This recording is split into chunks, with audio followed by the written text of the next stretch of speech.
Hello everyone, स्वागत है आपका आज की इस क्लास में जिसमें हम डिस्कस करने वाले हैं एंशियंट हिस्ट्री घटना चक्र से जो बीपीएससी एग्जाम में पिछले साल पीवाईक्यूज थे।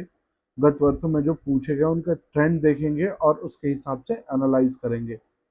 कल का अगर हम देखें तो कल जो हमारा हम एंशियंट हिस्ट्री का सेक्शन था उसमें हमने stone age, Indus valley civilisation, Vedic age, Buddhism तक और जैन रिलीजन तक कंप्लीट कर लिया था।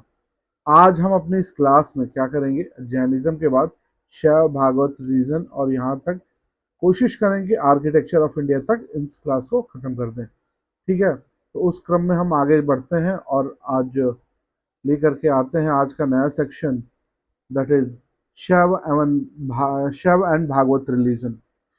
पहला हमारा क्वेश्चन आता है, who was the most to development of the Bhagavata sect.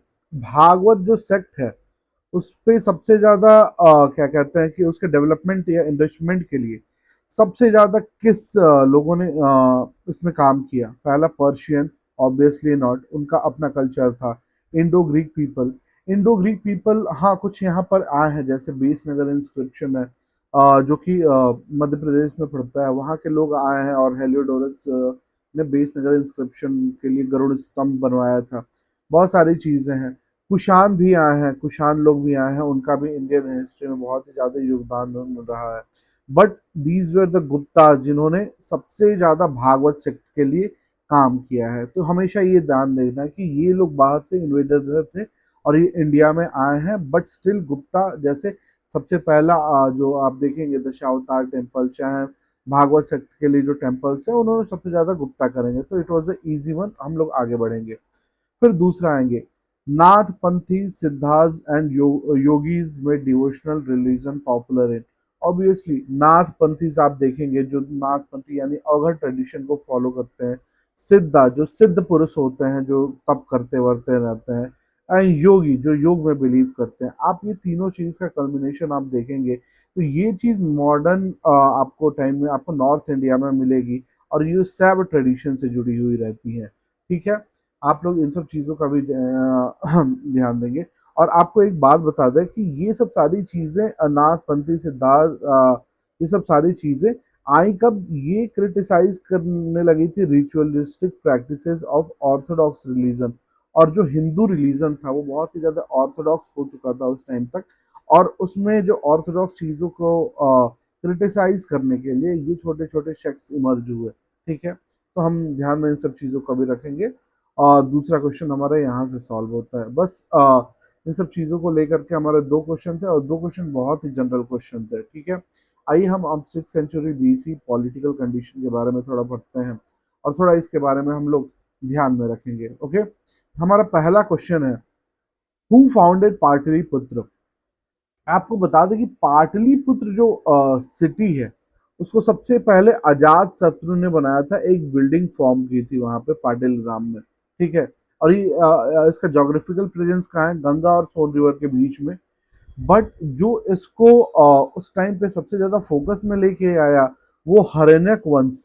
हरेनक वंश का लास्ट रूलर था जो उडाइन जो था, उसने अपनी कैपिटल जो है वो मगध एम्पायर की कहाँ पे, राजगीर से पाटलिपुत्र लेकर के आया था और उसकी वजह से ये फेमस था। चूंकि बीपीएससी ने इसका आंसर ए माना है तो हम अपने दिमाग में रखेंगे इसका आंसर अगर ये पूछे विद दीज ऑप्शन तो उडाइन मारना है। लेकिन हमेशा अपने दिमाग में एक बात ये लेकर के चलना है कि जो पाटलिपुत्र शहर है उसको बसाया किसने थे, सबसे पहले एक फोर्ट बनवाया किसने था पाटिल ग्राम के नाम पे, उस समय बनवाया था किसने, अजात शत्रु ने। ठीक है, बट इसका अभी का आंसर ए रहेगा, ये चीज हम ध्यान में रखेंगे। Which ruler made Pataliputra his capital. Obviously अभी हम लोग डिस्कस कर रहे थे। ठीक है, तो इसमें आंसर दिया ही हुआ नहीं है, उडाइन। उडाइन वॉज द रूलर जो हरनेक वंश का लास्ट रूलर था जिसको शिशुनाग डायनेस्टी ने उखाड़ फेंका था। इसके बाद शिशुनाग डायनेस्टी वहां पे स्थापित की गई थी। और इस उडाइन ने क्या किया था, जो कैपिटल था वो राजगीर राजगीर से उठा करके पाटलिपुत्र किया था। तो इस बात को हम ध्यान में रखेंगे। Which ruler move his capital to Pataliputra, obviously it was Udayin. ठीक है, which of the following king founded Pataliputra. Ajatashatru. अब देखिए बीपीएससी ने अपना खुद का ही कॉन्ट्रडिक्शन किया है यहाँ पे। यहाँ पे अजात शत्रु आंसर दिया है फाउंडेड पाटलिपुत्र, ऑब्वियसली क्योंकि उसने पाटिल ग्राम करके जगह पे एक फोर्ट बनवाया था, तो Ajatashatru. Which ruler was Pataliputra chosen as the capital for the first time? Capital for the first time, एक बार क्या हुआ कि सबसे पहले कैपिटल बनाई गई राजगीर को, राजगीर से ट्रांसफर करके पाटलिपुत्र, पाटलिपुत्र से ट्रांसफर की गई शिशुनाग के द्वारा, शिशुनाग डायनेस्टी के द्वारा, शिशुनाग के द्वारा वैशाली, और वैशाली से ही शिशुनाग डायनेस्टी के रूलर के द्वारा फिर से इस चीज को पाटलिपुत्र कर दी गई थी। ठीक है, तो जो पहला जो बार चूज किया गया था इस चीज को, पाटलिपुत्र को कैपिटल, वो किया गया था उडाइन द्वारा, और उडाइन किस वंश से था? हरण्यक वंश से था। In ancient time the area of south of Ganga was known as, obviously इसमें कोई सवाल ही नहीं होना चाहिए, साउथ ऑफ गंगा, गंगा के साउथ में जो रीजन था उसको मगध के नाम से जाना था। और मगध अभी अभी देखा जाए तो कहाँ पे है? तो जो पटना, जहानाबाद, नालंदा और फिर ये वाला एरिया है, बिहार का एरिया अगर हम देखेंगे ऐसे है, कुछ इस प्रकार से है। ठीक है, कुछ इस प्रकार से है। तो ये गंगा इधर से बहती है, तो ये वाला जो एरिया है बिहार का, ये मगध के नाम से जाना जाता था। ठीक है, और अब हम अगले क्वेश्चन की तरफ बढ़ेंगे। In which century did the Magadha empire rise? Magadha empire rise कब हुआ था? तो 6th century BC, 6th century BC। The real founder of first Magadha empire was king Bimbisara. ठीक है, और किंग बिम्बिसार कौन थे? हरण्यक डायनेस्टी के फाउंडर थे। ठीक है, हरण्यक डायनेस्टी के फाउंडर थे हरण्यक। इनको मार करके अजात शत्रु बनते हैं, और अजात शत्रु के बाद उडाइन बनते हैं। ठीक है, तो ये क्रोनोलॉजी कुछ इंपॉर्टेंट रूलर की ध्यान में रखेंगे। तो 6th century यानी अराउंड 544 टू 492 BC के इनका टेन्योर था बिम्बिसार, तो 544 BC में लगभग 6th century में मगध एम्पायर राइज किया था। ठीक है, which of the following great ruler founded the Haryanka vansh? Obviously there is no Bimbisara. ठीक है, बिम्बिसार, और इनका टेन्योर क्या था? 544 to 492। What was the Prakrit name of Rajgir the capital of Magadha? ऐसे सब क्वेश्चंस को आपको आंख बंद करके सॉल्व करना चाहिए। राजगृह, थोड़ा बहुत कनेक्शन देख लेना चाहिए, और Prakrit, obviously Prakrit was the language use for the most of the Buddhist traditional scriptures, और ये सब सारी चीज़ों के लिए प्राकृत लैंग्वेज यूज होती थी। लिस्ट 1 को लिस्ट 2 से मिलान करना है, मतलब ये सूची वाला क्वेश्चन है ऑब्वियसली। ये 16 महाजनपदा जो थे, अंगुत्तर निकाय बुद्धिस्ट टेक्स्ट में मिलता है जिसका वर्णन, उसके कैपिटल्स को यहाँ पे मैच कराना है कि एक दूसरे की कैपिटल कहाँ थी। मल्ल, अंग, गांधार, वत्स। आप सबसे जानते हैं कि सबसे पहला तो जानते हैं कि मल्ल जो है, ABCD, मल्ल कहाँ का, मल्ल की कैपिटल कहाँ थी? वो कुशीनारा, कुशीनगर थी। तो ए का तो 4 हो जाएगा। अब आपके पास ऑप्शन एक ही है, ऑप्शन ए, उसके हिसाब से CN2 ऐसे मैच करेंगे। मल्ल, मल्ल की राजधानी जो थी वो कुशीनगर थी। कुशीनगर आजकल का उत्तर प्रदेश वाला जो एरिया है, ईस्ट में जाकर के आप थोड़ा नॉर्थ पढ़ेंगे तो वहाँ पे सिद्धार्थ नगर, कौशाम्बी, ये सब एरिया आता है। वो एरिया जो है वो आपको मल्ल और फिर क्या कहते हैं कि श्रावस्ती वाला जो एरिया है, सॉरी श्रावस्ती वाला जो एरिया है वो आपको पड़ेगा। जो अंग है, अंग की राजधानी, अंग की राजधानी चंपा। ठीक है, फिर गांधार, गांधार आपको पता है तक्षशिला, वो नॉर्थ वेस्ट इंडिया में, मतलब अगर आप भारत का नक्शा कुछ ये बना तो इधर आपको गांधार पड़ेगा, और इसकी राजधानी तक्षशिला थी। अगर हम इस चीज़ को यहाँ तक उत्तर प्रदेश करें और यहाँ बिहार, तो सबसे पहले मल्ल जो है वो यहाँ पड़ेगा। अंग आपका पड़ जाएगा, अंग की राजधानी जो चंपा है वो वहाँ पड़ जाएगी। वत्स है, वत्स की राजधानी कौशाम्बी है, और वत्स कहाँ पड़ेगा? उत्तर प्रदेश के इलाहाबाद वाले रीजन के आसपास, इलाहाबाद कौशाम्बी के आसपास वाले रीजन। तो इसका आंसर हो जाएगा, जो करेक्ट हमारा आंसर है वो है आप ऑप्शन ए, और इस चीज़ को देखेंगे ए, और इसके साथ हम आगे बढ़ेंगे। ये चीज़ें रटी रटाई होनी चाहिए। By whom was the first republic of the world was established in Vaishali? Obviously ये बहुत ही इंपॉर्टेंट क्वेश्चन है, इसको मार्क करके रखेंगे, लगभग बहुत सारे एग्जाम्स में पूछ रखा है। In 6th century BC, first republican system at Vaishali, monarchies prevailed among the Mahajanpada. आपको बता दें 6th सेंचुरी में वज्जी और मल्ल ऐसे दो रिपब्लिक एग्जिस्ट किया जैसे करते थे, जो कि बहुत सबसे पहले हुआ करते थे। उसमें जो वज्जी था, वज्जी कुल 8 स्टेट्स मिलकर के बना था और उन 8 स्टेट्स में एक लिच्छवी था।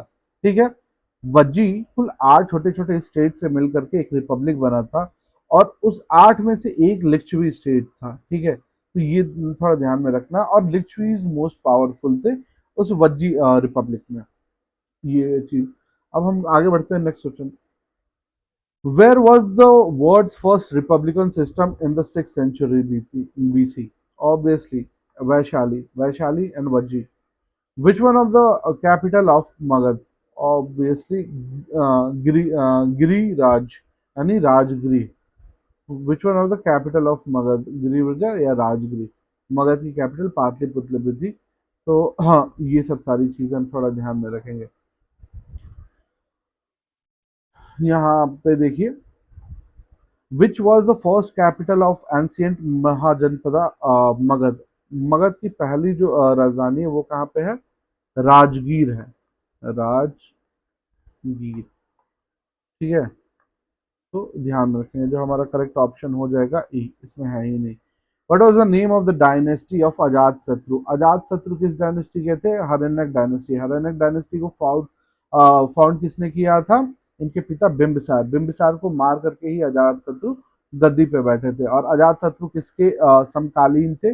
बुद्धा के समकालीन थे। ठीक है, ये बात थोड़ा ध्यान में रखना है।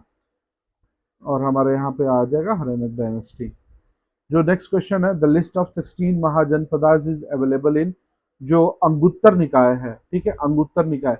अंगुत्तर निकाय क्या है कि जैसे प्रथम बुद्ध की संगोष्ठी यानी प्रथम फर्स्ट बुद्धिस्ट काउंसिल होती है, राजगीर में होती है, अजात शत्रु के पेट्रोनस से मोकाली पुत्र जो थे वो उन्होंने प्रिसाइड किया था उसके ऊपर। फिर उसमें क्या होता है, एक विनय पीठक होता है, एक सुत्त पीठक होता है। विनय में कंडक्ट रहते हैं, सुत्त में टीचिंग रहती है। जो सुत्त पीठक है उसका एक भाग अंगुत्तर निकाय है, और उस अंगुत्तर निकाय में 16 महाजनपदास के बारे में वर्णन है, जिसमें से 8 उत्तर प्रदेश में हुआ करते थे। ये चीज आप लोग थोड़ा ध्यान में रखेंगे। तो बी हमारा जो है वो करेक्ट ऑप्शन हो जाएगा। तो 16 कौन से आप देख लेंगे? अंग, मगध, काशी, कौशाल, वज्जी, मल्ल, चेदी, वत्स, कुरु, पांचाल, मत्स्य, सूरसेना, अश्मक, अवंती, गांधार, कंबोज, ईटीसी। ठीक है, in Buddhist text Digha Nikaya only 12 Mahajanapadas are mention. Anguttara Nikaya में 16 और दीघा निकाय में 12।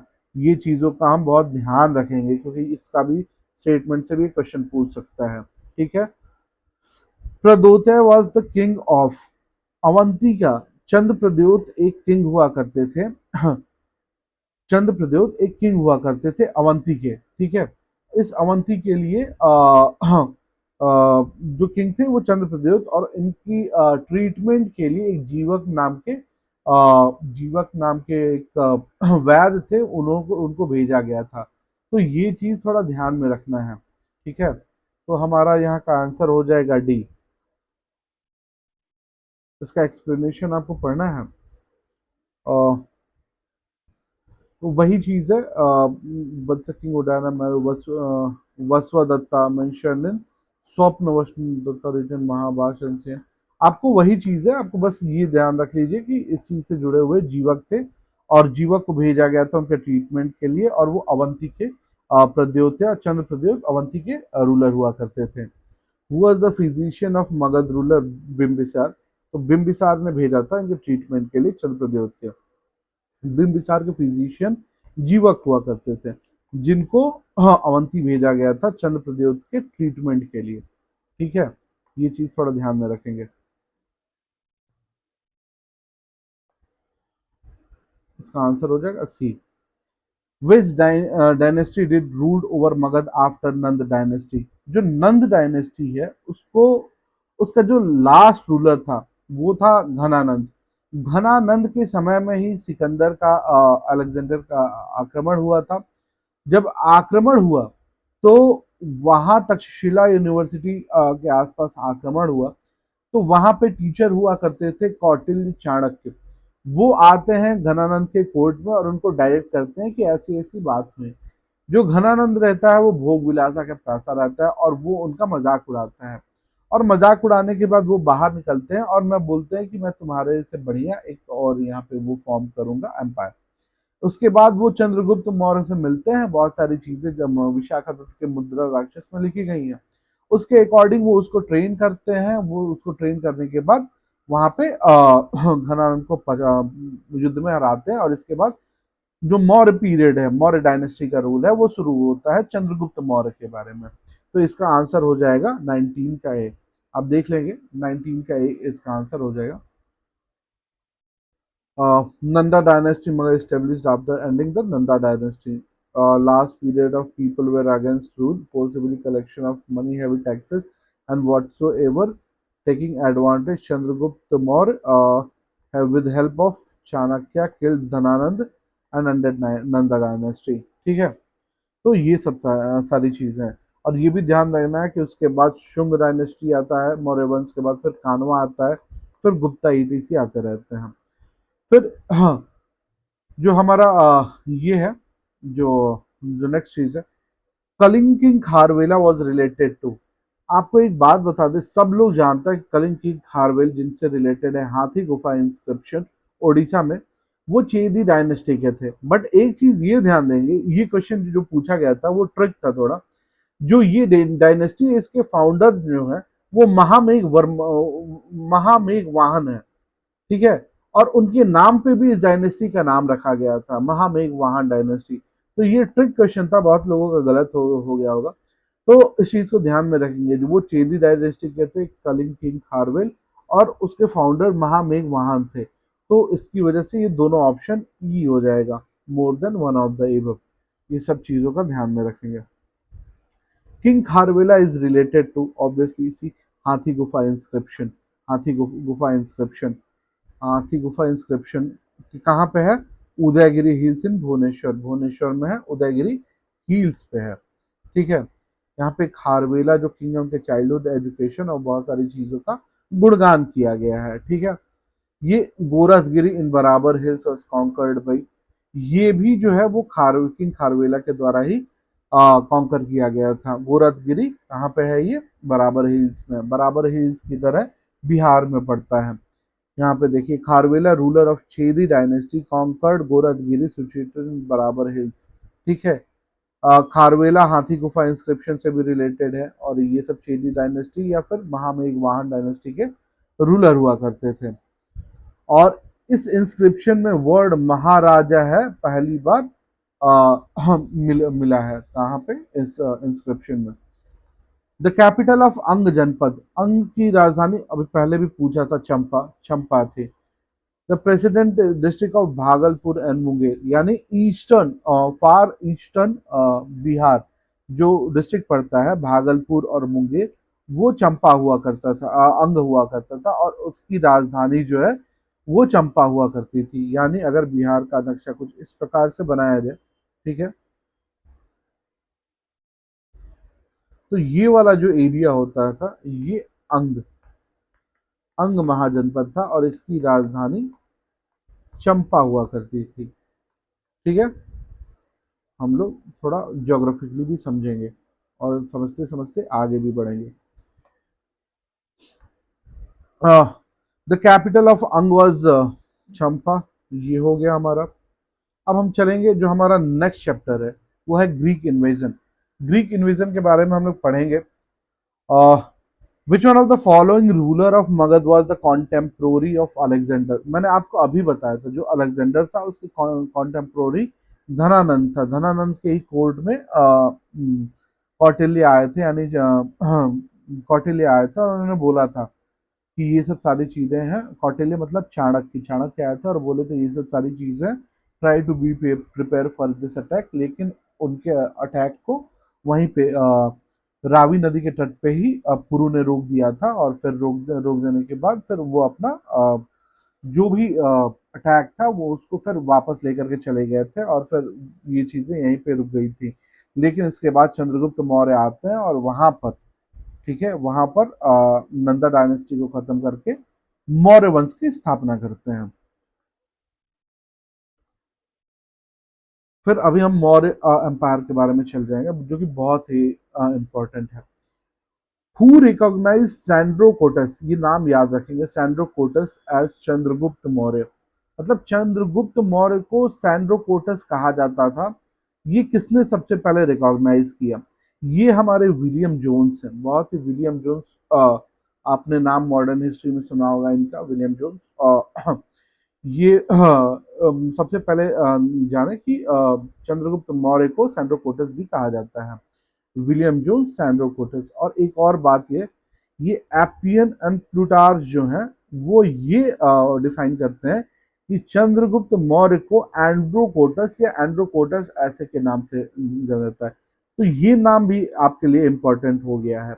मतलब जो विलियम जोन्स है वो चंद्रगुप्त मौर्य को जो इंस्क्रिप्शन में है उसमें सैंड्रोकोटस के नाम से पढ़े हैं, और जो कि एपियन एंड प्लूटार्च हैं वो उन्हीं इंस्क्रिप्शन में से चंद्रगुप्त को एंड्रोकोटस या एंड्रोकोटस, ये दो स्पेलिंग्स हैं, इनमें से आप कोई भी चूज कर सकते हैं, वो इस नाम से पहचानते हैं। तो सैंड्रोकोटस रहे या एंड्रोकोटस रहे, ये ध्यान में रहेगा, ये दोनों नाम चंद्रगुप्त मौर्य के ही थे।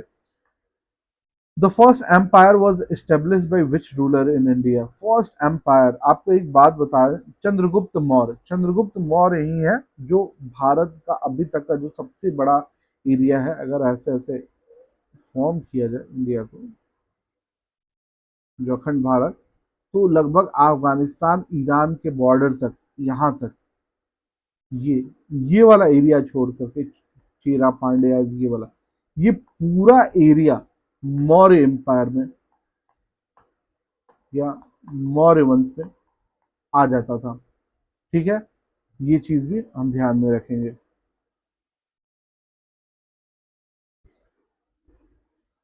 तो आई होप कि चीजें आपको समझ में आती होंगी। आप नहीं आए हैं तो चीजें कमेंट बॉक्स में आप मेरे से पूछ सकते हैं। जो चलते हैं अब हमारे नेक्स्ट क्वेश्चन की तरफ। जो हमारा नेक्स्ट क्वेश्चन है, the first empire stabilise by which ruler in India? Obviously it was Chandragupta Maurya. ठीक है, who was the founder of Maurya Empire? Obviously Chandragupta Maurya। Chandragupta Maurya, Maurya dynasty founded by Chandragupta Maurya। Period क्या था? 321 to 184 BCE। ये चंद्रगुप्त मौर्य का period था कि Maurya dynasty इस time तक थी। After this Kushana dynasty, Gupta dynasty, Vardhana dynasty rule ancient India. ठीक है, वो जैसे जैसे क्रोनोलॉजी आती जाएगी हम मैं आपको धीरे धीरे बताता रहूंगा। ठीक है, who among the following Mauryan ruler did conquer the Deccan? Who among the following Mauryan rulers conquered Deccan? Deccan को जीतने वाला कौन था? अशोक। अशोक ने क्या जीता? ठीक है, वो अशोक के पास बना बनाया था बहुत ज्यादा, लेकिन डेक्कन में कोई उतनी जीत नहीं थी। उन्होंने कलिंगा जीता जरूर था। बिंदुसार। बिंदुसार, हाँ, बिंदुसार इस डायनेस्टी के फाउंडर थे। फिर कुनाला उतना नहीं थे, बट चंद्रगुप्त मौर्य जो थे, चंद्रगुप्त मौर्य, चंद्रगुप्त मौर्य का बहुत ही ज्यादा इस चीज के बारे में है कि आप वो डेक्कन को जीते थे। अगर आप देखेंगे कि अशोका के बारे में जानकारी कहाँ से मिलती है कि अशोका ने कहाँ कहाँ से सारी चीजें, अशोका की इंफॉर्मेशन मिलती है अशोका के इंस्क्रिप्शन से, जैन और तमिल सोर्सेज से, कि अशोका ने कलिंग की विजय की थी। लेकिन जो डेक्कन का कॉन्कर था वो चंद्रगुप्त मौर्य ने किया था। इस चीज को हम लोग ध्यान में रखेंगे। Chandragupta Maurya figures prominently in the book of. Chandragupta Maurya जो है, इनके बारे में बहुत अच्छी कमेंट्री विशाखा दत्त ने की है। और विशाखा दत्त की जो बुक है उसका क्या नाम है? उसकी का बुक का नाम है मुद्रा राक्षस। ठीक है, मुद्रा राक्षस। और इस बुक में विशाखा दत्त ने चंद्रगुप्त मौर्य का सारी चीजों का वर्णन किया है। इस बुक में चंद्रगुप्त मौर्य को भी वृषला और कुलीन दो नाम से ही दो नामों से भी आइडेंटिफाई किया गया है। कैसे चंद्रगुप्त मौर्य को उनके इंस्क्रिप्शन में एंड्रोकोटस और सैंड्रोकोटस कहा गया है। वैसे ही उन्हीं के बुक में चंद्रगुप्त मौर्य के बारे में जो बुक है विशाखा दत्त की मुद्रा राक्षस, उसमें वृषाला और कुलीन नामों से भी उनको जाना गया है। तो इन सब सारी चीजों को भी हम ध्यान में रखते हुए चलेंगे।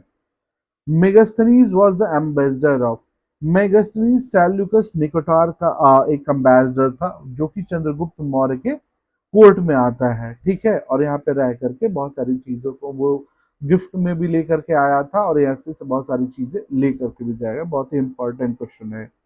In how many categories did Megasthenes divided India Indian society, Megasthenes जो है अपनी जो बुक है इंडिका, उसमें जो अब इंडियन सोसाइटी है उसको बताया कि यहाँ पे 7 अलग अलग ऑक्यूपेशन बेस्ड हायरार्की है इंडिया में। और वो कौन कौन सी है? फिलोसफर्स की है, फार्मर्स की है, हर्डर्स की है। फिलोसफर यानी जो लोग तर्कवाद करते थे किसी ज्ञान पे। फार्मर्स का मतलब किसान। हर्डर्स का मतलब जो लोग मवेशी चराते हैं। क्राफ्ट्समैन एंड बिजनेसमैन ऑब्वियसली सब जानते हैं। Warrior class for the sena. Inspector जो चीजों की निगरानी करते हैं। Ministers and preacher, obviously ministers and preacher सब जानते हैं। Megasthenes did not mention prevalence of slavery in Indian society. ये एक बहुत ही आपको आयरनी बता दे कि उस समय यहाँ के जो लोग थे वो बोलते थे कि इंडिया में जो स्लेवरी है वो एग्जिस्ट करती है। लेकिन मेगास्थनीज जो है सेल्यूकस निकोटार ने जिसको भेजा था वो बोलता है कि इंडिया में स्लेवरी नहीं प्रेजेंट थी।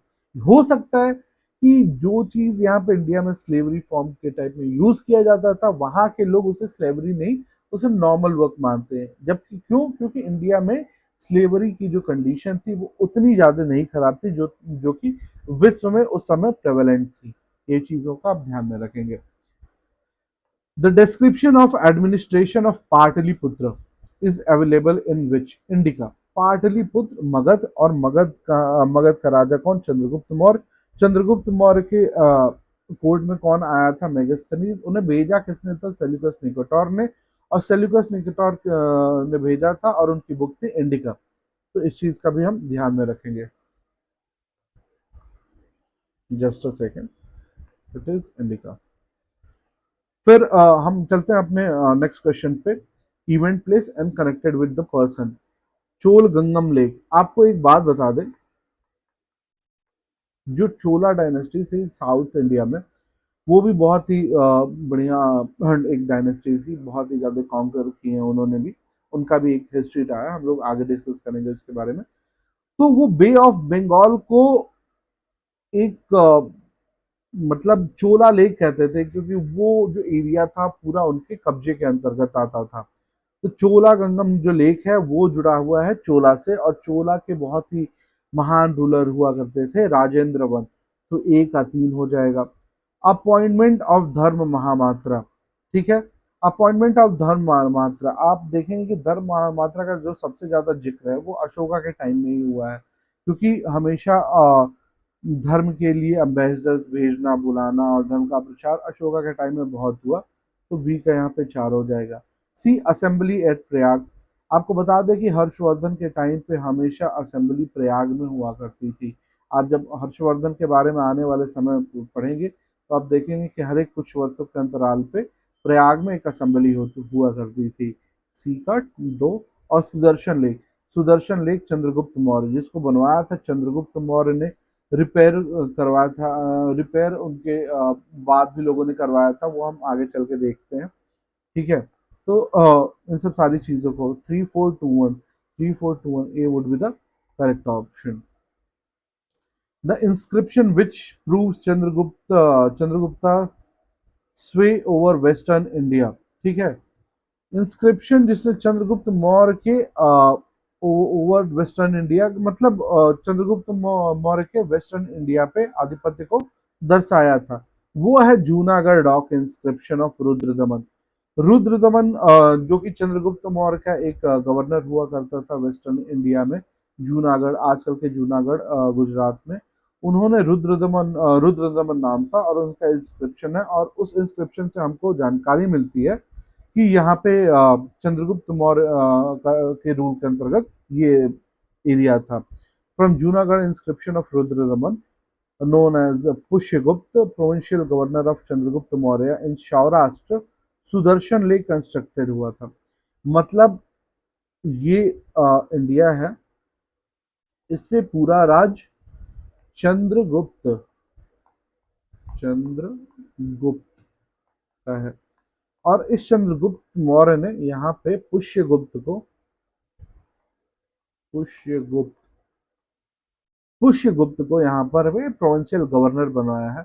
और इनके टाइम में यहाँ पे एक लेक का निर्माण होता है। कौन सी लेक?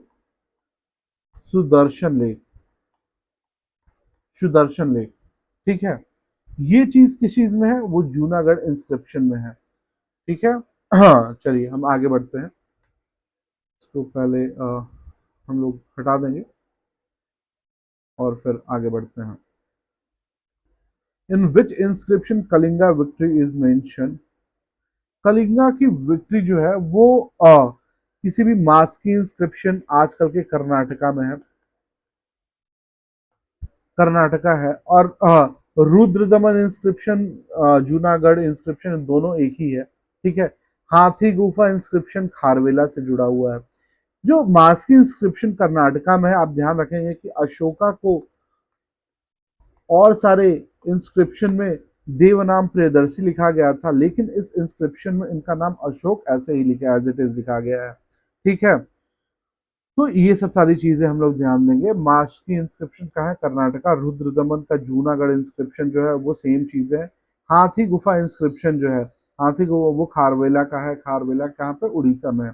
तो इन सब किसी भी चीजों में अवेलेबल नहीं है, बल्कि कलिंगा विजय जो अशोका का 13th मेजर रॉक एडिक्ट था उसमें दिया गया है। तो इस चीज को हम ध्यान में रखेंगे और हमारा E would be the correct answer.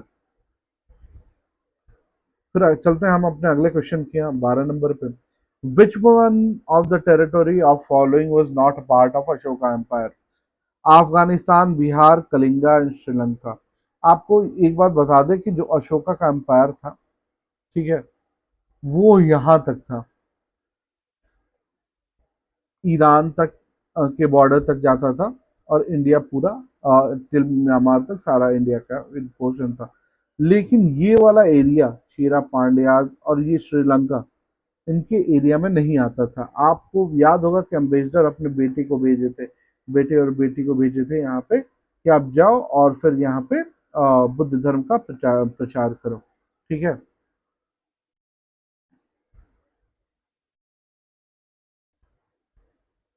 तो अभी 12th का हमारा ऑप्शन हो जाएगा option C, the only pillar on which Ashoka declares himself emperor of Magadha, Akbar.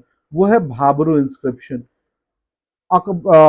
Ashoka ने अपने आप को एम्परर केवल एक ही इंस्क्रिप्शन में कहा है, बाकी सब रॉक एडिक्ट में नहीं।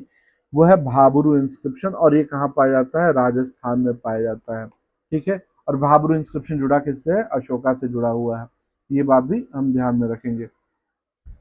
जो हमारा 14 नंबर क्वेश्चन है, the central point of Ashoka dharma is loyalty to the king, ये कहाँ पे लिखा गया है? पीस एंड नॉन वायलेंस, बिल्कुल लिखा गया है। रिस्पेक्ट फॉर एल्डर्स, ये भी बिल्कुल लिखा गया है। उनके रिलीजियस टॉलरेंस, वो खुद थे और लोगों को कहते थे भी करने को। तो more than above E would be the correct option, ठीक है। E would be the correct option. हम चलिए आगे बढ़ते हैं। The name by which Ashoka is referred to his inscription, देवनाम Priyadarshi. और मास की इंस्क्रिप्शन में अशोका को अशोका नाम से पहली बार किया गया है, ठीक है। तो ये चीज को हम थोड़ा बहुत ध्यान रखेंगे। 16 question, the language used in inscription of Ashoka is, that is Prakrit. Prakrit जो लैंग्वेज थी वो मासेस के लिए थी, मतलब आम जनता के लिए ज्यादा थी।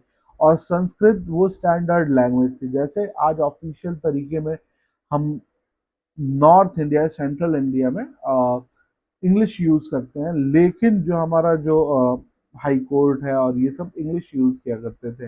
वैसे ही प्राकृत लैंग्वेज ऑफ मासेस थी उस टाइम, एज ऑफ हिंदी, अभी सेंट्रल इंडिया और नॉर्थ इंडिया में।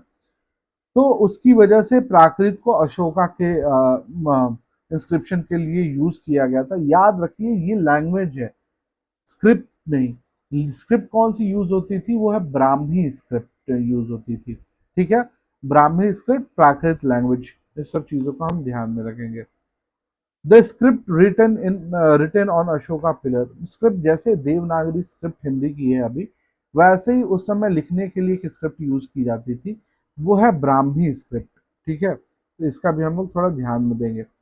विच one of the following script was written from right to left in India, जो खरोष्टी स्क्रिप्ट है, खरोष्टी स्क्रिप्ट है, वो भी यूज की गई है अशोका स्क्रिप्ट पिलर में।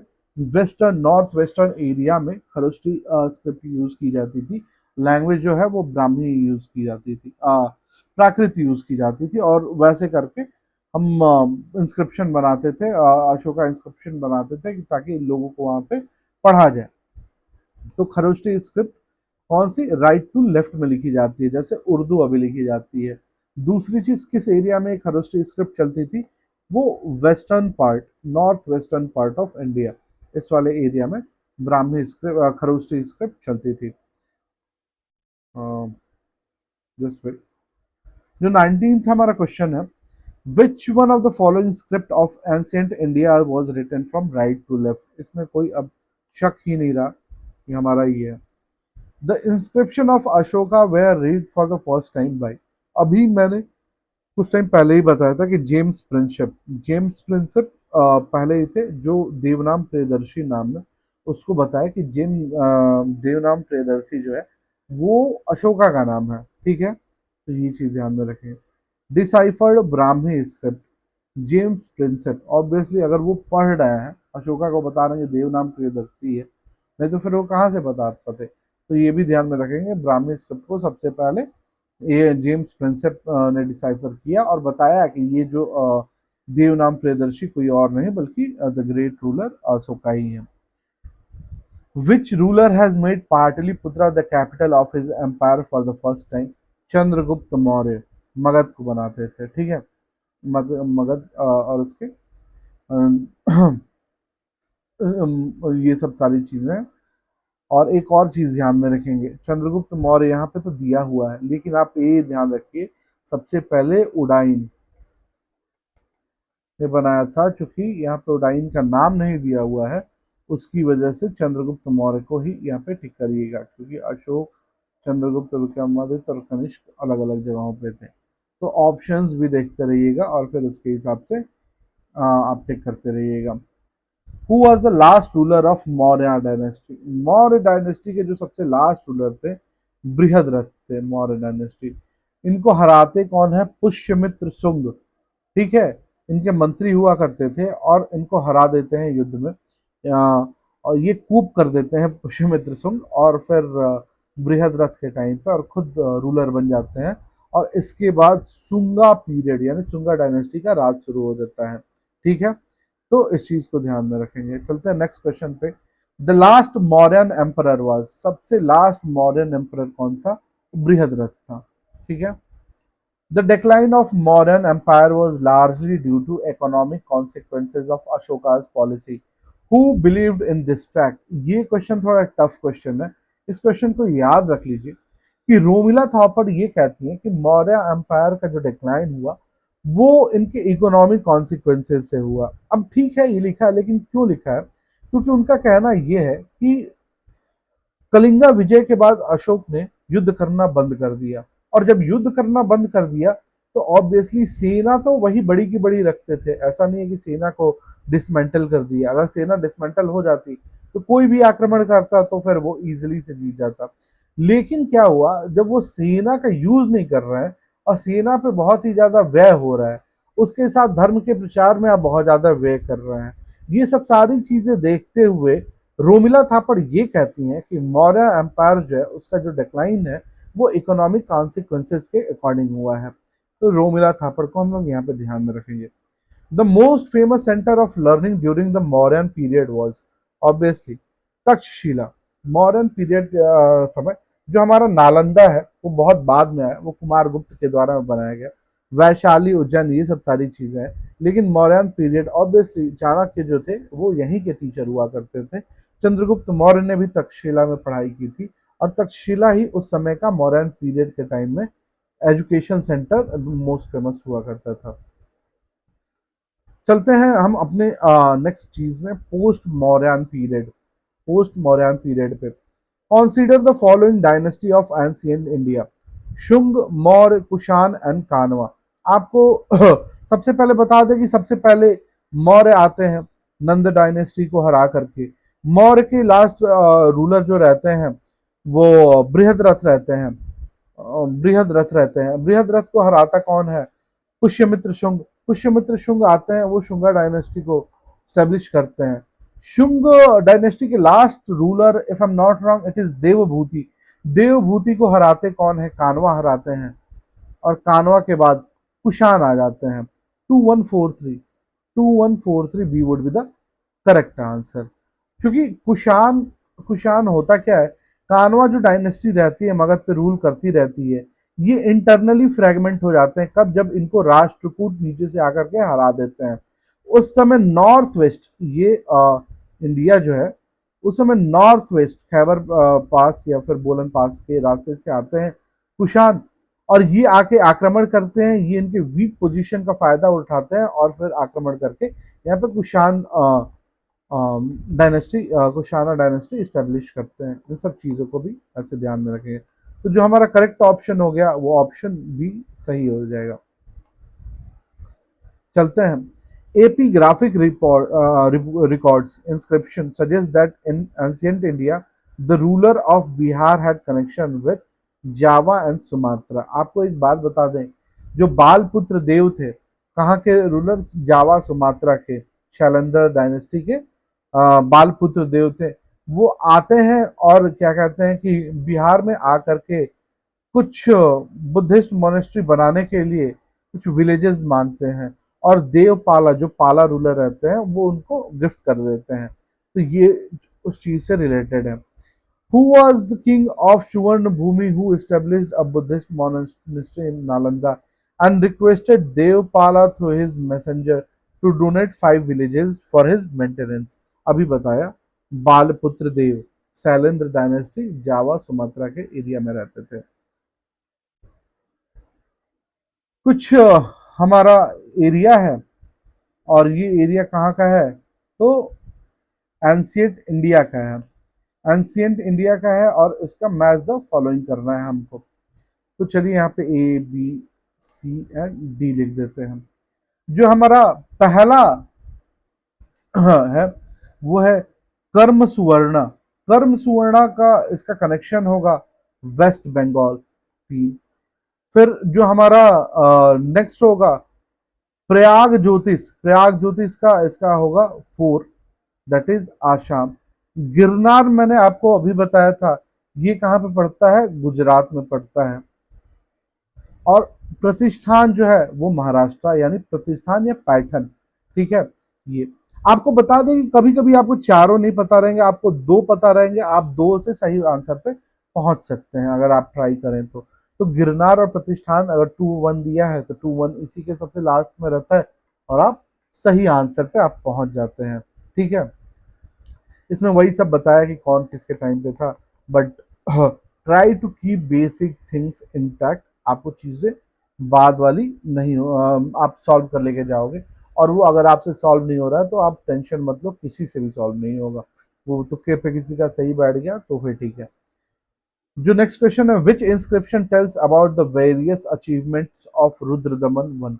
जो जूनागढ़ इंस्क्रिप्शन है, आपको एक बात बताए कि जूनागढ़ में जो रुद्रदमन वन है वो क्या करते हैं, वहां पे एक लेक बनवाते हैं, गिरनार लेक। और इसका ये चंद्रगुप्त मौर्य के टाइम में बना हुआ है, और इसका जो रिपेयर है वो रुद्रदमन करवाते हैं। तो इसकी वजह से ये जूनागढ़ का रुद्रदमन वन का वो जो अभिलेख है वो फेमस है, जूनागढ़ अभिलेख। Rudradaman one has been founded at Junagadh, Gujarat. The same rock on which engraved also contains copy of Ashoka, 14 major rock edicts, and an inscription of Skandagupta. It is written in pure Sanskrit and Brahmi script. It throws light on Rudradaman's various achievements. according to which rock inscription in Sanskrit composed around the 2nd century CE, Sudarshan lake and artificial reservoir was repaired bye. अभी इसी चीज के बारे में बात हो रही है, और रुद्र दमन ने इसका रिपेयर करवाया था। आपको बता दें यहाँ पे कि जूनागढ़ इंस्क्रिप्शन रुद्रदमन ये बताता है, रुद्रदमन का ये बताता है, found on Girnar hills of Gujarat, कि उसने सुदर्शन लेक का रिपेयर कराया था। इसको बनवाया चंद्रगुप्त मौर्य ने था। ठीक है। Who among the following first issues gold coin on large scale? वीमा कैडफिसिस। वीमा कैडफिसिस ये कनिष्क रूलर हुआ करते थे, इवन कनिष्क के पिताजी हुआ करते थे वीमा कैडफिसिस, और ये आते हैं, ठीक है, कुशाना रूलर हुआ करते हैं, और ये आते हैं और सबसे ज्यादा गोल्ड कॉइन्स इशू करते हैं। ठीक है, इस चीज को भी हम लोग ध्यान में रखेंगे। सबसे पहले जो गोल्ड कॉइन इशू करता है वो इंडो ग्रीक्स करते हैं, इंडो ग्रीक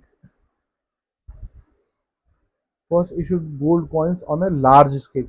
यहाँ पे देखिए लार्ज स्केल लिखा है, फर्स्ट इशूड नहीं है, first issued on large scale. सबसे पहले इशू तो यही करते हैं, लेकिन लार्ज स्केल में कुशान करते हैं। कुशान में कनिष्क के पिताजी वीमा कैडफिसिस, इन्होंने सबसे ज्यादा लेवल पे सबसे पहले गोल्ड कॉइन इशू किया था। In pre Gupta times a large number of lead coins were issued bye.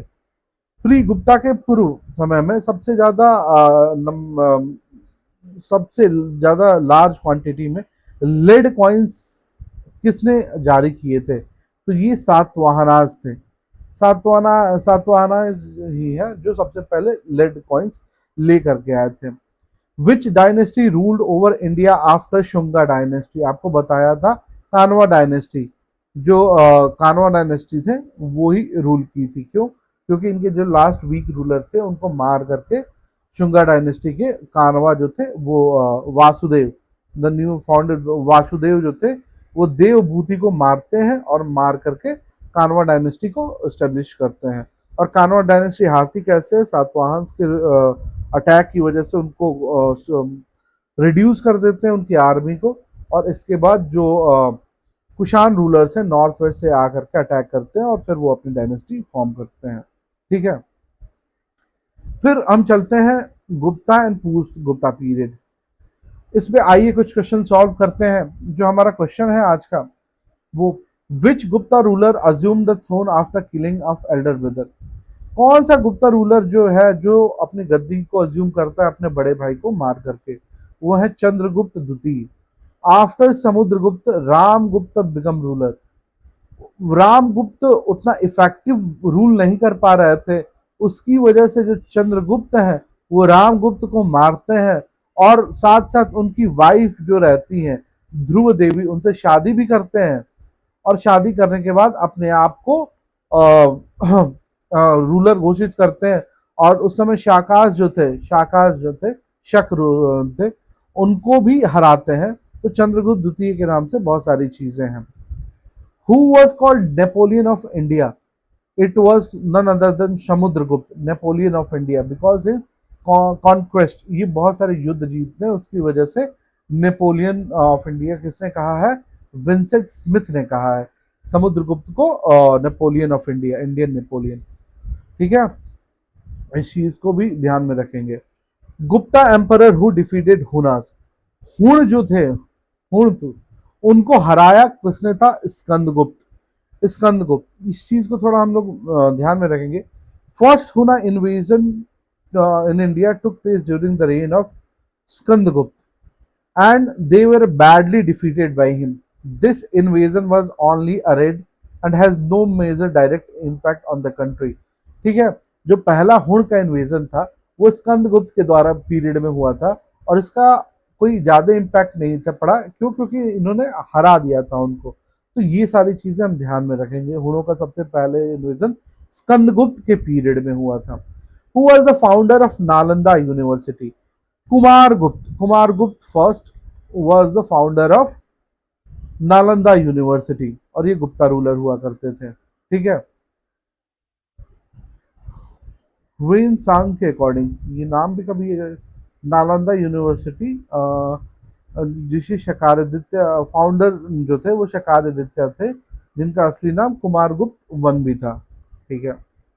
Nalanda university was founded during the dynasty of Gupta dynasty. Who among the following was not an Acharya in the Nalanda विश्वविद्यालय? अगर आप ये देखेंगे तो थोड़ा confuse हो जाएंगे, लेकिन आपको याद रहना चाहिए कौटिल्य किसके टाइम पे थे, मौर्य के टाइम पे थे। मौर्य के टाइम पे सबसे फेमस कौन हुआ था? तक्षशिला यूनिवर्सिटी हुआ करती थी, और तक्षशिला यूनिवर्सिटी वो बिफोर क्राइस्ट में थी, और नालंदा यूनिवर्सिटी आफ्टर एनो डोमिनी थी। एनो डोमिनी मतलब आफ्टर प्रेजेंट, ये प्रेजेंट एरा में थी। तो अराउंड 3 to 500 एडी में ये हुआ, अराउंड 3 to 4 200 बीसी के अकॉर्डिंग तक्षशिला यूनिवर्सिटी थी। और कौटिल्य कहाँ काम करते थे? ये तक्षशिला यूनिवर्सिटी में काम करते थे। बाकी नागार्जुन, फिर शीलभद्र, ये लोग कहाँ काम करते थे? ये लोग काम करते थे नालंदा यूनिवर्सिटी में। तो ये चीजों का भी हम ध्यान देंगे। चलते हैं आगे। Why was Nalanda university famous in the world? ये बुद्धिस्ट रिलीजियस फिलोसफी के लिए फेमस हुआ करती थी। एक रीजन और असर्शन बेस्ड क्वेश्चन है। Till the end of 12th century Nalanda Mahavihara lost its glory. अब क्यों हुआ ये पढ़ते हैं। State protection cease to be available to the Mahavihara. ठीक है, स्टेट जो प्रोटेक्शन है वो मिलना बंद हो गया। तो एक टाइम तो ये बोल रहा है, आप देखिए क्वेश्चन में, ये बहुत अच्छे क्वेश्चन है। Till the end of 12th century Nalanda Mahavihara lost its glory. ठीक है, क्यों? क्योंकि इसको स्टेट का प्रोटेक्शन मिलना बंद हो गया। देखिए दो चीजें दोनों सही है, लेकिन एक्सप्लेन क्यों नहीं कर रही है? ऐसे कोई नॉर्मली पढ़ेगा उसको लगेगा कि एक्सप्लेन कर रहे हैं। मैं आपको बता दूं कि ये जो यूनिवर्सिटी है, ये इसके टाइम पे 12th century के टाइम पे जो एक नई यूनिवर्सिटी थी वो डेवलप हो गई थी, और उसका नाम था तक्षशिला। तक्षशिला नहीं, विक्रमशिला। और ये बनवाई थी पाला रूलर्स ने। तो जो पाला थे वो instead of giving glory to Nalanda, वो तक विक्रमशिला को ज्यादा पैट्रोनाइज करने लगे और नालंदा को कम। तो ये तो एक रीजन है कि ग्लोरी कम हुई, लेकिन जो मेन रीजन है वो ये है कि यहाँ पे पाला रूलर्स, वेट से, Nalanda Buddhist centre university Rajgir southern Nalanda came into existence 5th century Gupta in the decade of 12th century Muslim invaders. This Mahavihara declined. Also, Pala rulers of Bengal patronized Vikramshila University. तो जो मुस्लिम invaders थे, ठीक है, वो आकर के Nalanda university को decline करके चले गए। एक्चुअल में पैट्रोनाइज जो था वो वाकई में कम मिल रहा था। क्यों? क्योंकि वो विक्रमशिला यूनिवर्सिटी की साइड पाला रूलर थोड़ा शिफ्ट हो गए थे। तो ये चीज का ध्यान रखेंगे। तो दोनों स्टेटमेंट हमारा सही है, लेकिन एक्सप्लेन सही नहीं कर रहे हैं। Consider the following statement. Fahian was a Chinese pilgrim who visited in India during the reign of Harsha. Fahian और Harsha. Wensang Chinese Buddhist monk who visited India during reign of Chandragupta second. आपको एक बात बता दें, इसको याद करना, फाहियान कब आया, ह्वेनसांग कब आया। H for Hiuen Tsang, he visited India during the reign of Harsha. H for Harsha. Fa Hien जो थे वो चंद्रगुप्त द्वितीय के रेन में आए थे। ठीक है, फाहियान जो थे वो चंद्रगुप्त द्वितीय के रेन में आए थे। ह्वेनसांग जो थे हर्षवर्धन के पीरियड में आए थे। तो ये दोनों जो चीज है वो एक दूसरे को इंटरसेक्ट करता है। तो none of the above would be the correct option. The famous Chinese pilgrim Fa Hien visited India during the reign of Chandragupta द्वितीय। ठीक है। The gradual decline of the towns was an important feature of which period? Gupta period. अगर हम देखेंगे जो Gupta period में थे, एक टाइम पे जो सिटीज थी वो बहुत ही लैविश हुआ करती थी, और हमारे ये गोल्डन पीरियड ऑफ इंडिया भी कहा जाता था। क्यों? क्योंकि हमारा आर्ट एंड आर्किटेक्चर, कल्चर, हमारा इकोनॉमी, सारा चीज सिस्टम मजबूत हुआ करता था। लेकिन ये धीरे धीरे धीरे धीरे डिक्लाइन करते गए। ठीक है, तो ये बहुत ही इंपॉर्टेंट चीज है, जो आप टेक्स्ट बुक्स पढ़ेंगे उसके हिसाब से आप धीरे धीरे इन सब सारी चीजों को थोड़ा समझेंगे। ठीक है, चलते हैं नेक्स्ट क्वेश्चन पे। Which one of the following part was ports was in the use for north India trade during Gupta period? Gupta period के टाइम पे कौन कौन सा पोर्ट अवेलेबल था? Kalyan port Mumbai, Tamralipti port West Bengal, Bharuch port जिसे भृगु कक्ष भी कहा करते हैं वो भी वेस्टर्न में है, कैम्बे पोर्ट गुजरात साइड में। ये चारों के चारों पोर्ट एक्टिव हुआ करते थे गुप्ता पीरियड में, ठीक है। तो इन सब चीजों को हम ध्यान में रखेंगे, E would be the correct option. Which ruling dynasty donated maximum village to the temples and Brahmans. जो गुप्ता रूलर्स थे, स्वर्ण काल जो कहा जाता था, और इसमें जो हिंदू ट्रेडिशन होता है इसका वो बहुत ही ग्लोरीफाई किया गया था, और इसी की वजह से जो हमारे ब्राह्मण्स थे उनको बहुत ज्यादा दान भी मिला करता था इस रेन में। अगर आप देखेंगे बहुत सारे, इससे पहले बुद्धिज्म को बहुत ज्यादा पैट्रोनाइज किया गया था, जैनिज्म को, लेकिन गुप्ता पीरियड में स्पेशली हिंदुइज्म को पैट्रोनाइज बहुत ज्यादा किया गया था। इसी की वजह से आप देखेंगे दशावतार टेम्पल, ये सब सारी चीजें भी अवेलेबल है। What was the land revenue rate in the Gupta age. Land revenue जो रेट है वो 6 पार्ट ऑफ द प्रोडक्शन रहा करता था, यानी 1/6। आपको थोड़ा देखेंगे, cultivated Gupta period cultivated on state land part of produce. King tax कितना हुआ करता था, सहस्टांश, 1/6 सहस्टांश, ठीक है। और एक और चीज बता रहे हैं, जो लैंड टैक्स था उसको भाकर या उद्रंग के नाम से भी जाना जाता था, यानी जो सहस्टांश है 1/6 ऑफ टैक्स बोलता था जो आप प्रोड्यूस कर रहे हैं, लेकिन जो आपका लैंड टैक्स है उसको हम भागकर या फिर उद्रंग भी कहा करते थे गुप्ता पीरियड में।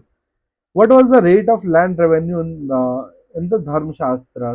धर्मशास्त्र गुप्ता के टाइम की है और उसमें 1/6 ये भी बोला गया। What was the what type of land was called Aprahata. आपको बता दें कि एक अमर अमर कोश है, अमर कोश, ठीक है। अमर कोश में 12 if I am not wrong around 12 types of land का जिक्र हुआ है। जो अपहरत है वो बताया गया है कि अनप्लाउड वाइल्ड लैंड, मतलब जिसपे जुताई नहीं की गई हो, और वो वाइल्ड लैंड मतलब जंगल टाइप की भूमि है। एक उसर भूमि होती थी, ठीक है, उसर भूमि जिसपे खेती ना की जाती हो, एक उसर भूमि। फिर एक उर्वरा भूमि होती थी, ठीक है, उर्वरा भूमि जिसपे खेती की जाती हो, जिसपे कृषि इरिगेटेड लैंड हो। फिर एक वास्तु लैंड होता था, वास्तु जिसे आजकल तो वास्तु का जानते हैं, ये ऐसा लैंड होता था जो घर बनाने योग्य रहा हो। एक गोचर लैंड होता था, गोचर लैंड जिसपे चरवाहे जा करके अपने मवेशी को चरा सके, तो उसर लैंड हुआ करता था, उर्वरा, वास्तु, गोचर। ये सब सारे नामों को भी हम थोड़ा याद रखेंगे, और फिर इसके हिसाब से हम देखेंगे। अभी के हिसाब से आप केवल एक को याद रखिए, what type of land was Aprahata, Aprahata land, ठीक है, it was unploughed wild land. Consider the following type of land according to the Amarakosha, ठीक है। अमार कोश जो है, उर्वरा फर्टाइल लैंड बिल्कुल सही है, मरु डेजर्ट बिल्कुल, सवाल्डा ग्रासी है, देवमात्रिक वाटर्ड बाई रेन। अब आपको बता दें इसमें देवमात्रिक ये तो है, ये सारे सही है। देवमात्रिक जो लैंड है वो वाटर्ड बाई रेन, और अदेव मात्रिक, अदेव, अदेव या फिर अदेव मात्रिक, अदेव मात्रिक जो लैंड है वो किस चीज वो इरिगेटेड लैंड होती थी, मतलब जिसपे बारिश की वजह से ही केवल वो ना डिपेंडेंट हो, वो बारिश के अलावा उसको इरिगेशन की भी लैंड की जरूरत हो, उसे अदेव मात्रिक टाइप ऑफ लैंड कहा जाता था। देव मात्रिक टाइप ऑफ लैंड वो होता था जो बस बारिश के पानी से ही संचित हो जाए। तो ये चीजें ध्यान रखेंगे, D would be the correct option. फिर who was the author of the famous Allahabad Prashasti. आपको बता दें कि जो अलाहाबाद प्रशस्ति है इसके जो हरिशेन है उनको कंपोज किया गया, द्वारा कंपोज किया गया था, हरिशेन द्वारा। और ये आपको बता दें कि ये समुद्रगुप्त के टाइम की प्रशस्ति है, यानी समुद्रगुप्त के चीजों को जानना है तो आप अलाहाबाद प्रशस्ति को ध्यान में रखेंगे, और ये कहाँ पे है, अभी के इलाहाबाद में है। और इसे किसने रचा था, उसको रचा था हरिशेन ने, तो इस चीज को भी आप ध्यान में रखेंगे। In the Puranas the rulers of which dynasty were called Shri Parvatiya, Shri पार्वतीय।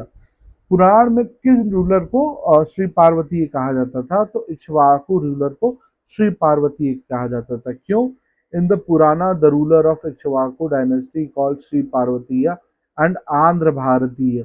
ठीक है, बिकॉज क्योंकि ये आंध्रा के थे, इक्ष्वाकु जो आंध्रा थे, आंध्र भारतीय या श्री पर्वतीय कहा जाता था। Earlier they were fiduciary of Satavahana, ये लोग सातवाहना के अंतर्गत काम पहले करते थे, बाद में ये एक अपनी डायनेस्टी फॉर्म कर लेते हैं। ठीक है, और इस डायनेस्टी के फाउंडर कौन रहते थे? श्री संतमूला। श्री संतमूला इस डायनेस्टी इक्ष्वाकु डायनेस्टी के फाउंडर रहते थे, और इन्हें श्री पर्वतीय या आंध्र भारतीय भी कहा जाता था। ठीक है, आगे बढ़ते हैं। Consider the following about the king Pravarsen. He was the real founder of Vakataka dynasty. His empire extended from Bundelkhand in the north Hyderabad and south, like this. Wait a second. Pravarasena के बारे में ये account है, हमको बताना है। He was the real founder of Vakataka dynasty. His empire extended from Bundelkhand into north to Hyderabad into the south. He succeeded his father from father king Vindhyasakti. He is mentioned in the Puranas. इसका answer D हो जाएगा। इसका explanation देखते हैं। Vakataka dynasty ancient India dynasty है एक, ruled central and southern part of India, यानी ये इंडिया है, इसके ये वाले एरिया में आते हैं, from 3rd century to 6th century CE. The founder of this dynasty was Vidya Shakti one.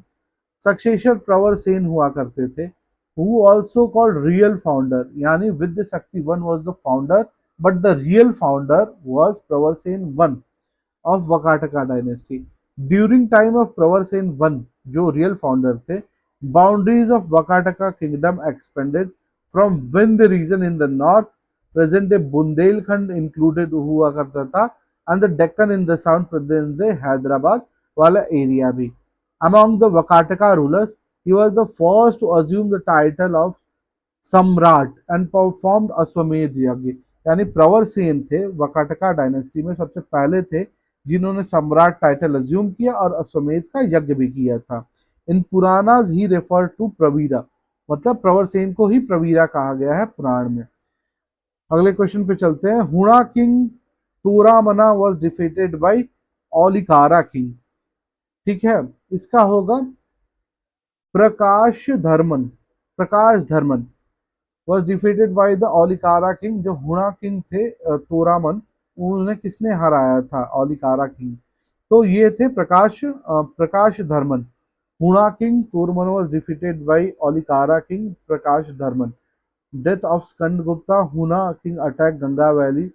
Leader of the second Huna invasion was Toraman. मतलब जो स्कंदगुप्त के टाइम पे हुणा का इन्वेजन हुआ था, वो क्या हुआ था उस समय तो रोक दिया गया था, लेकिन जो सेकंड इन्वेजन था उसका जो लीडर था वो तोरामन था। ठीक है, और तोरामन को भी हरा दिया गया था, किसके द्वारा? ओलिकारा जो किंग थे प्रकाश धर्मन, उनके द्वारा भी हरा दिया गया था। तो ये चीज में थोड़ा ध्यान में रखना पड़ेगा। और जो तोरामन जो थी उनकी सील्स कौशाम्बी यानी इलाहाबाद के आसपास मिली है उत्तर प्रदेश में। Who led the foundation of Vardhan dynasty? Obviously it was Pushyabhuti. Pushyabhuti जो वर्धन डायनेस्टी है उसका जो रियल फाउंडर थे वो पुष्यभूति थे, और कहाँ रहते थे? हरियाणा के थानेश्वर में। पोएट बान वॉज इनहेबिटेंट ऑफ। ठीक है, पोएट बान भट्ट जो थे वो कहाँ के रहने वाले थे? तो आपको एक बात बता दें कि इनका जो बर्थ प्लेस है वो डिसाइफर्ड नहीं है, अलग अलग जो लोग हैं वो अलग अलग जगह पे बताते हैं, तो आपको ध्यान में रखना पड़ेगा। वैसे भी ये क्वेश्चन बहुत ही टफ था, क्योंकि आप यूजुअली आप किंग्स के बारे में जानते हैं, उनके पोइट्स बहुत होते हैं, तो फिर उनके बारे में थोड़ा कम, उनके अगर कोई रचना है तो उनके बारे में आप ज़्यादा जानते हैं। Which Chinese traveller visited India during the Harshavardhan? H for Harsha, H for Hiuen Tsang. ठीक है, तो ये चीज ध्यान में रखेंगे। और उन्होंने ह्यूएनसांग जो आए थे और उन्होंने सीयूकी की रचना की थी, उनकी बुक का नाम था Si Yu Ki. Chinese traveller Hiuen Tsang studied at the university of Nalanda. क्यों? क्योंकि उस समय नालंदा ही थी। ठीक है, और चंद्रगुप्त हर्षवर्धन के पीरियड में आए थे ये। और उसके बाद कौन सी यूनिवर्सिटी इंपॉर्टेंट हो जाती है? विक्रमशिला, और उसको पैट्रोनेज कौन देते हैं? Pala rulers. During Hiuen Tsang tour in India, was the most famous city for production of the cotton.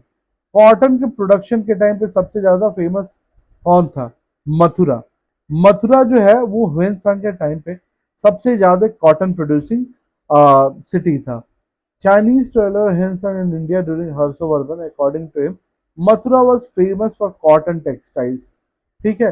Varanasi क्यों फेमस था? सिल्क टेक्सटाइल्स के लिए। वाराणसी सिल्क अभी भी फेमस है। मथुरा कॉटन के लिए फेमस था। ठीक है। और थानेश्वर जो है वो प्रॉस्पेरिटी के लिए फेमस था, जो कि उनकी हुएनसांग के हर्षवर्धन की पहली राजधानी हुआ करती थी। Which of the following rulers ruled Assam during the time of Harshvardhan? Bhaskar Varman जो थे वो उस समय आसाम के राजा हुआ करते थे। अमंग द गिवन ऑप्शन, ठीक है, Harsha time Bhaskar Varman rule Assam. Bhaskar Varman ruler of Varman dynasty in Kamrup. Assam का पुराना नाम कामरूप था। अकॉर्डिंग टू मुंडका Madhav Sharma book inscription of ancient Assam and Assam gazetteer after Bhaskar Varman for few years Avanti Varman become the ruler. ठीक है, ये सब सारी चीजों का भी ध्यान देंगे। Who was the ruler of India during the 7th century CE, known for his patronage of Buddhism and support for cultural activities? Obviously, it was Harshvardhan। 7th century की बात हो रही है तब।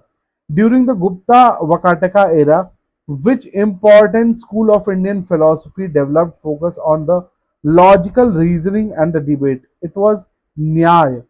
जो हमारे यहाँ फिलोसफीज हैं, लाइक वैशेषिका फिलोसफी, उत्तर मीमांसा फिलोसफी, न्याय फिलोसफी, ये सब फिलोसफी हैं। उस समय गुप्ता वकाटका फिलोसफी के टाइम पे एक फिलोसफी डेवलप होती है, न्याय फिलोसफी, और इसके प्रोपाउंडर कौन हुआ करते थे? गौतम हुआ करते थे। तो गौतम न्याय करेंगे, ऐसे दिमाग में बैठा लीजिए। तो गौतम न्याय करेंगे, उसकी वजह से गौतम जो थे न्याय फिलोसफी को फाउंड किए थे। कब? गुप्ता वकाटका एरा में। तो इस चीज को आप ध्यान में रखिए।